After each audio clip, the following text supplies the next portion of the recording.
Welcome back to my channel. It is my favorite time of year, which is when people start to release their collection videos of fountain pens and art supplies. In the past, I have just been somebody that gets to watch the fountain pen videos. This year, though, I get to make a video myself on my fountain pen collection, which is sort of an insane statement to be coming out of my mouth for me, but this year, I've really grown my fountain pen collection through a couple things, one of which was getting to collaborate with Ferris Press as part of their Jubilee team. The other was just realizing that I genuinely enjoyed writing more with a fountain pen and realizing that by making writing more enjoyable, I would actually do it more. And with a brain injury, that's important. So I've put effort this year into figuring out what pens I like, what inks I like, and so this is part 1 of 2. Part 2 will just be about inks. Part 1, we're going to look at pens. What do I daily drive? What do I have in my collection that I'm too afraid to ink up? If you follow me on Instagram, you might already know the answer to that question. What have I stolen from Mom's collection for this video? Because we share a studio space, and so when I want to borrow something and use it for filming, I can, or a project. So we're gonna jump into this, and I'm really excited to just get to go through everything. I'm not gonna do writing samples in this video.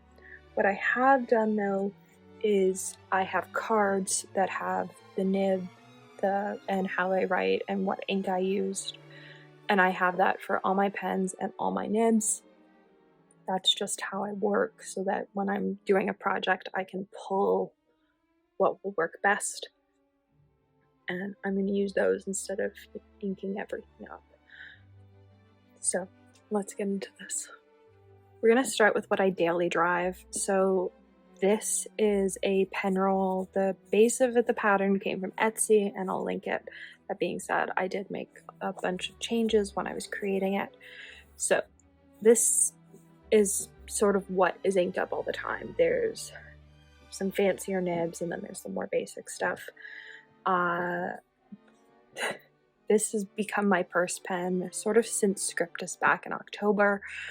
It wasn't my plan to get a Kaweco for my collection. I didn't really like them, but I fell in love with the color, and so I decided that I needed to add it into my collection.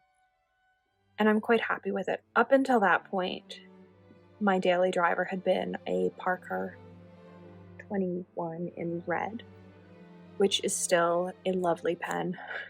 It's one of the made in Canada Parkers, and so it's always inked up. I don't think it has been uninked since I added it to my collection back in the spring, but the Kaweco in sort of what I refer to as Cinderella blue, it's really mellow blue with a medium nib, is quite a lovely pen and has found its home in my purse most of the time. Next up is a pen that was gifted from Ferris Press. It's one of their Carousel pens, and it has Storied blue in it from Ferris Press all the time. It's never not had Storied blue in it, other than when I initially swatched it, and it was in Brilliant Beanstalk, which is the collection it was part of. I really like the nib of it, and it's something I use quite often for writing notes in my day planner. All these pens, like, I've created a color palette for my day planner and for like the notebook that I use for video planning, and sort of these are the colors that I use most often. So 2 are Madame Mulberry, 1 is Dusk and Bloom, we've got Storied blue, and then we have the Ribbiting Pond with sort of the fanciest nib in this pouch, I'd say. It's one of the JinHao bent nib pens. Did I need something this fancy to be my daily drive? No. Do I really enjoy it for titles? Yes. And then we also have a JinHao that has a architect nib on it. So this pen was actually purchased for Scriptus so that I could try out this nib that at the time was on somebody else's pen, and she was bringing it so that I could try out an architect nib and see if I liked them at all. Turns out I love Architect nibs. And after Scriptus, she got in touch because she had gotten one of her pens custom ground at the event, and so no longer needed this nib and wanted to know if I wanted it. And I jumped at the offer and love it. It has found its home on this pen and is absolutely amazing. So this is what I daily drive. It's 2 medium nibs, an Architect, a bent nib, and whatever this Parker 21 is. I'm not actually sure. I think it's probably a medium nib, so it's 3 medium nibs and 2 fancier nibs, but it works really well for me, and I like using color. You'll see that as we do part 2 of this video, like, I like color, or if you've seen any of my art videos, like, color is my friend. So next we have, I don't know because I didn't label these. Oh, 2 JinHao 777s, which are their like Lamy dupe pen. And I have a fine and an extra fine. I have a feeling that in the next couple months, one of these will become a waterproof ink pen, because I don't feel like sacrificing one of my nicer pens yet. And then we've got this like nice ombre one. I've had these since 2019, 2020, and they've held up pretty well. Then we have 3 Ferris wheel press Carousel pens. For a while, I had a purple one inked up, but I like the green in this case, and this is the case I use daily. So I just like the color palette currently. So right now we've got a green one inked. One of these arrived and the like airlock in the cap was broken. It had popped out in transit, and so they sent me a replacement really fast. But I realized I had UV resin, and so like MacGyvered it because the nib of the pen was really nice. And so now I just have 2 of the Poison Envy ones and 1 of the Hardy Harvests and 1 of the Brilliant Beanstalks. In general, though, like, the nibs on all 4 of these are identical. There's not really much to say about, like, the sort of early 2020 JinHao nibs.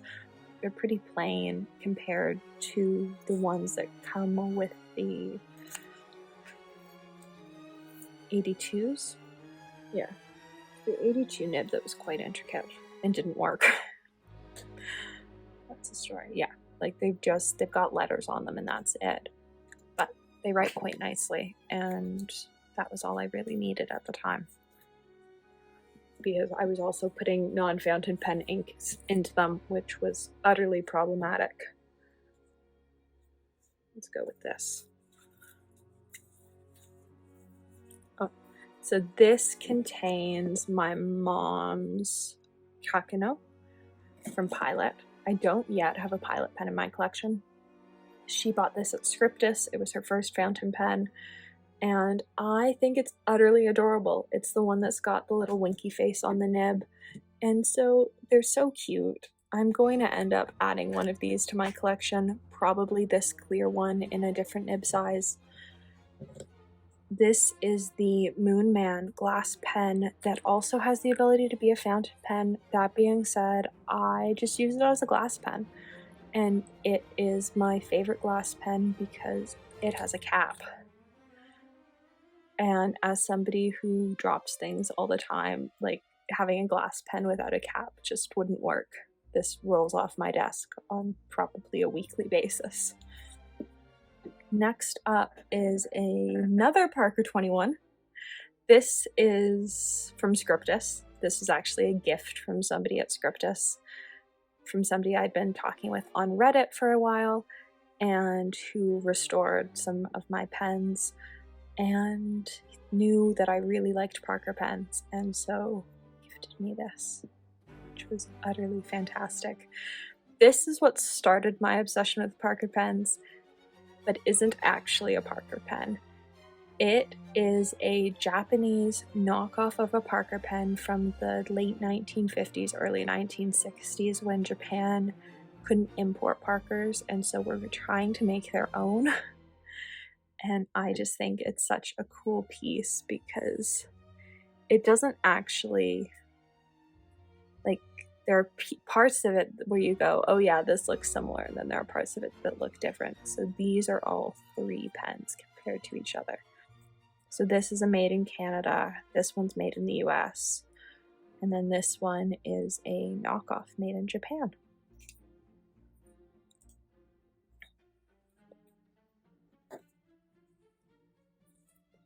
Finally, we have Christmas present pens, and then I'll get into what I'm too afraid to ink up. Oh, and a Lamy Vista. So this is my Lamy Vista. It has a broad nib on it, and you'll notice the feed is slightly stained red. I forgot I had Cabernet on the Lake in it from Ferris Press, and it dried in it. And no matter how long it soaks, I can't seem to get the shimmer out of it. And so I think this is just always going to be a slightly red shimmer pen. But I really like the Lamy Vista, even though I don't love the Safari. I think because I love the idea of a demonstrator, but all the horror stories of TWSBIs really scare me. And so, like, the Lamy gave me the whole demonstrator thing, well, it just being like a converter if it broke. Let's actually tuck that in there. This is Christmas, and you'll notice that there's 2 of everything. And that's because I asked for something, and my mom asked for something, and we both asked for the same thing, but in different nib sizes. So, I asked for a brush pen and an aluminum carousel in a fine nib, and she asked for both in a medium nib. We both got what we wanted for Christmas, and so I have had the pleasure of swatching them both out, and they're great. So this is, I don't know which one, this is the medium nib, but I absolutely love the butterfly details on it. It is such a pretty pen, and so both look the same. There's just a difference in nib size. This, on the other hand, looks different. She got Printmaker's Teal in her brush pen, which is this one. I absolutely love the design on the nib and stuff. It's just so pretty. And then I got, these aren't pens you can post. And I've had to make a note of that on my desk because I post pretty much everything. I got the Legacy Blue in the satin finish, and it's so pretty. I'm not sure what I'm going to ink it with yet. It might become a Storied blue pen. I'm not sure yet though. Or I might, wait for the right ink.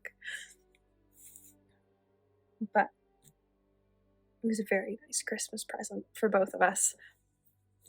Finally, we have the 2 things that if you follow me on Instagram, you'll know that we're both restored at Scriptus or Reddit. I posted about them there too. We're both looked over at Scriptus, both found to be in working condition, and I was told by the person that restored them that I should be using them. That was back in October. It's the end of December now. Are they inked? Nope. Have I inked them? Nope. Am I scared to ink them? Yes. One of them is my great-grandfather's. One of them is my grandfather's. So I paid at the pre-Scriptus event for Michael Chen to do nib work to my grandfather's Shaper snorkel because I had noticed that it, when I dipped it, it didn't seem to be correct. But I had taken what I'd seen on Reddit as don't use it before somebody looks it over as like absolute law, and so I didn't. And it is so pretty.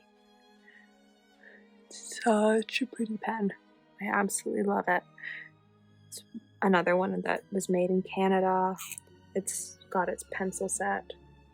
The pencil. I can. Still has the eraser. And I'm too scared to ink it. I don't know what I'll ink it with. I have sort of figured that whatever I ink it with has to be what I'm committing to inking it with, because the chances of ever getting it perfectly clean again are slim. So, if you have any suggestions for the perfect ink to ink a most likely never inked Schaefer snorkel with from 1957, give me your advice. Let me know. What would you ink it with? Because I want to use it. It's a great pen. It makes me really happy. And I paid to get nib work done to it. And I'm too scared to use it. The second pen that I'm too afraid to use is in this lovely rickshaw that I also bought secondhand from somebody in the Canadian Fountain Pen group. And it is a Waterman 555 from, I believe, 1948. And it's one of their original gold flex nibs. And the clip is missing, but I sort of love it more because the clip is missing, because he was a high school principal, and so he used this pen every day. This was his daily use pen. And the best part about this pen is my grandmother has had it on her desk since sometime in the 1970s, and it was just stored in a mug with other pens and Sharpies on her desk until sometime in the spring when I was talking about fountain pens one day, and she went, "Oh, I think there's one on my desk." And it was the Reddit group that helped figure out what pen it was, and I absolutely love it. It's also a celluloid pen, so the fact that it's in this great condition is spectacular. And I was basically told, I took it in to be worked on at Scriptus, and the ink sac needed no work. Like, it works perfectly. I am just too afraid to ink it. So, I need an ink recommendation for this as well, because I desperately want to use them.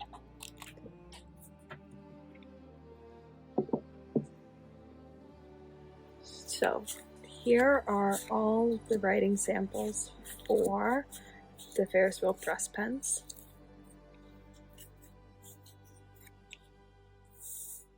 Apparently I have 8. I have to say, I absolutely love this original medium nib.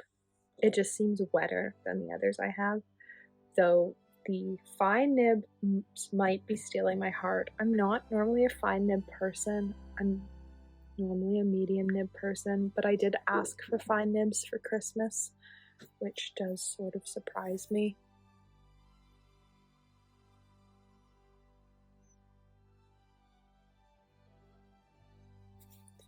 The JinHao, so this was what was in it originally, this super scratchy nib, and then this is the Architect that is now in this pen.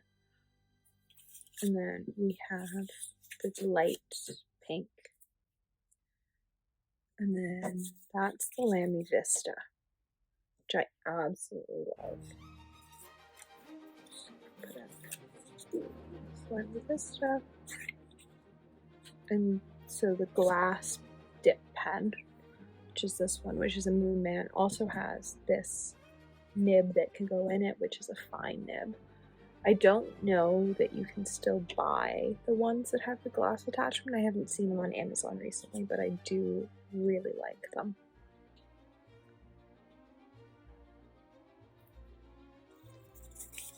in Parkers, we have these. So the 2 authentic 21s I have, the fake Parker 51, and then there's the Kakino, the Kaweco, which is actually Mellow blue.